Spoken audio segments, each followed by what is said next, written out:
यमराज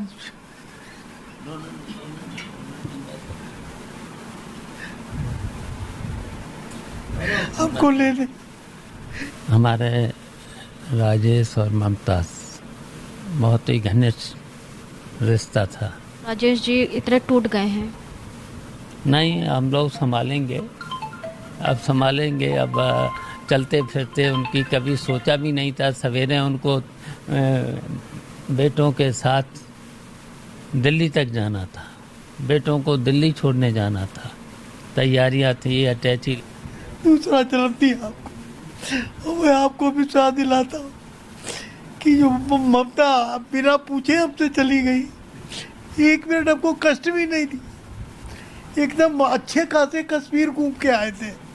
इसका जन्मदिन मनाया था बेटे का, डॉक्टर का। इसका रिश्ता बहुत लोगों से तय कर चुकी थी। नमस्कार, मैं एकता और आप देख रहे हैं हंगामा टाइम्स न्यूज। नजर डालते इस वक्त की इस बड़ी खबर पर एक नजर हमारे लखनऊ में उस वक्त माहौल बेहद भावुक हो गया जब समाजवादी पार्टी के वरिष्ठ नेता और राष्ट्रीय महासचिव शिवपाल यादव पूर्व मंत्री राजेश यादव के आवास पहुंचे, जहां उन्होंने स्वर्गीय ममता यादव जी को भावभीनी श्रद्धांजलि अर्पित की और परिवार को ढांढस बंधाया। वहीं राजाजीपुरम स्थित मॉडर्न इंडियन स्कूल की प्रबंधक और पूर्व जिला पंचायत सदस्य ममता यादव के निधन की खबर से शिक्षा जगत, राजनीतिक गलियारों और समर्थकों में शोक की लहर दौड़ गई है। वहीं बताया जा रहा है कि रविवार 17 मई को ममता यादव जी का निधन हो गया था, जिसके बाद लगातार राजनीतिक और सामाजिक क्षेत्र से जुड़े लोग परिवार से मुलाकात कर संवेदनाएं व्यक्त कर रहे हैं। वहीं आज जब शिवपाल यादव राजेश यादव के आवास पहुंचे तो वहां का माहौल बेहद गमगीन दिखाई दिया। वहीं परिवार के सदस्य और करीबी लोग नम आंखों से ममता यादव जी को याद करते नजर आए। हंगामा टाइम्स न्यूज से बातचीत करते हुए शिवपाल यादव ने कहा कि ममता यादव जी एक बेहद सरल, मिलनसार और समाज सेवा से जुड़ी हुई महिला थी, जिन्होंने हमेशा बहुत से लोगों के बीच रहकर कार्य किया है। उन्होंने कहा कि इस दुख की घड़ी में पूरा समाजवादी परिवार राजेश यादव और उनके परिवार के साथ खड़ा हुआ है। ममता यादव जी को जानने वाले लोगों का कहना है कि उन्होंने शिक्षा और सामाजिक कार्यों के क्षेत्र में अपनी अलग ही पहचान बनाई थी और उनका जाना समाज के लिए एक अपूरणीय क्षति है। फिलहाल परिवार में गहरा दुख है और लगातार लोग उनके आवास पहुंचकर उनको श्रद्धांजलि अर्पित कर रहे हैं। हंगामा टाइम्स न्यूज ब्यूरो।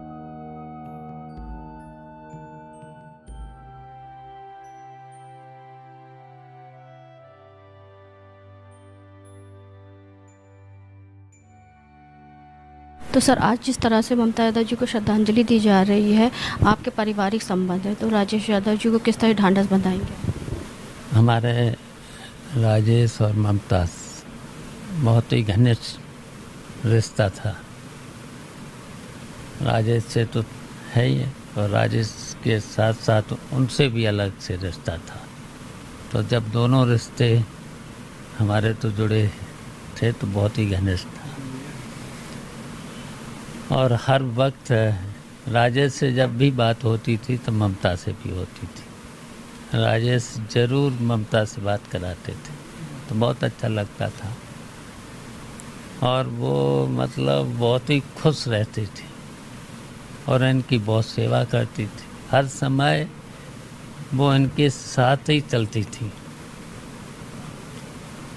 शायद इन्होंने तो बहुत ही कश्मीर से लेकर के बहुत जगह, बॉम्बे और चाहे कहीं पर भी, अगर हिंदुस्तान के कहीं पर भी गए हैं तो दोनों ही लोग साथ साथ गए हैं।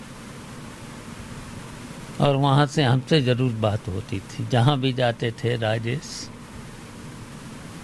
ममता से हमसे ज़रूर बात कराते थे।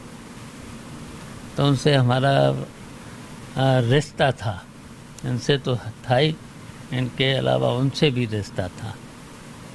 उनका जो जसराना में, जसराना विधानसभा में गांव है, फरीदा गांव है, तो वहाँ से रिश्ता चलता था। तो इसलिए यार बहुत ही दुख है, तो बहुत ही सब इतनी जल्दी जल्दी हो गया तो राजेश जी इतने टूट गए हैं। नहीं, हम लोग संभालेंगे, अब संभालेंगे। अब चलते फिरते उनकी कभी सोचा भी नहीं था। सवेरे उनको बेटों के साथ दिल्ली तक जाना था, बेटों को दिल्ली छोड़ने जाना था, तैयारियां थी, अटैची लग गई थी। अब उनको हार्ट फेल हुआ, हार्ट की कोई बीमारी भी नहीं कभी उनको थी, लेकिन अचानक उनकी जो डेथ हुई है तो हम सब लोग दुखी हैं। राजेश को तो झटका लगा ही है, लेकिन हम सब लोग संभालेंगे, ये बेटे संभालेंगे और उनको हिम्मत देने की ज़रूरत है, सो हम लोग देंगे, उनको बिजी रखेंगे। ये राजनीतिक व्यक्ति हैं, बहुत छोटे से अपनी माँ के साथ ये बहन, इनकी माँ तो हमारी बहन थी, तो संबंध है आप लोगों का? पारिवारिक संबंध थे ही, तो इनको संभालेंगे, संभलेंगे। राजनीतिक व्यक्ति हैं, इनमें राजनीति में बिजी करेंगे इनको। आप जिनका इंटरव्यू ले रही हैं, इन्हीं के लिए एक बड़ी बात मैं कहना चाहता हूँ, आपके चैनल पे कहना चाहता हूँ। जब यमराज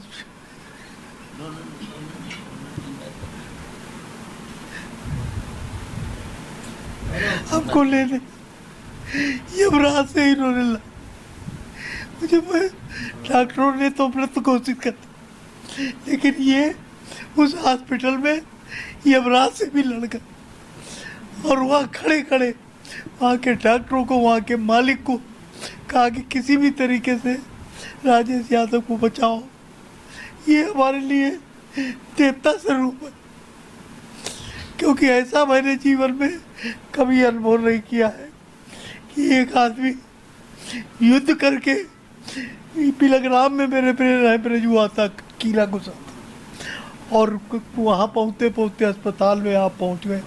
वहाँ के डॉक्टरों से कहा, उन्होंने कहा वो ख़त्म हो गए, कहे नहीं, जब तक ऑक्सीजन लगी है तब तक राजेश से ऑक्सीजन नहीं हटाओगे। और ये शक्ति किसी और में नहीं थी, इन्हीं में थी, और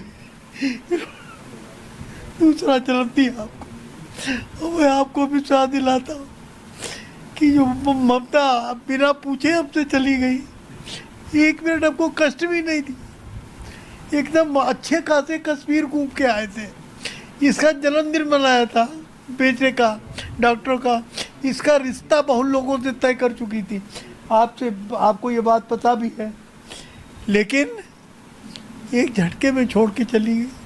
कितना दुख अंदर से होता है। अभी तो मैं, इतने लोग रहते हैं तो मैं टूटा नहीं हूँ, नहीं तो मैं बिल्कुल टूट जाता हूँ। हमारा जो कुछ भी है, माता पिता, ये सब ये बैठे हैं सामने, ये ज़िंदगी में बचपन से लेकर इतना बड़ा इन्होंने किया है। जब आपके पास जिप्सी होती थी तब भी हम बैठते थे, और जब इतना गाड़ियों का काफिला है तब भी इनका आशीर्वाद हमारे साथ है। और हर परिस्थिति में हमें केवल एक ही नाम याद रहता है, वो इनका नाम है। मैं आज इस बहुत बड़े दुख के मौके पर हमारे गार्जियन खुद आए हैं हमको आंसू पोंछने, तो ये बहुत बड़ी बात है। मैं कोशिश करूँगा संघर्ष करने की, जो आज्ञा आप देंगे मैं पूरी करूँगा। धन्यवाद।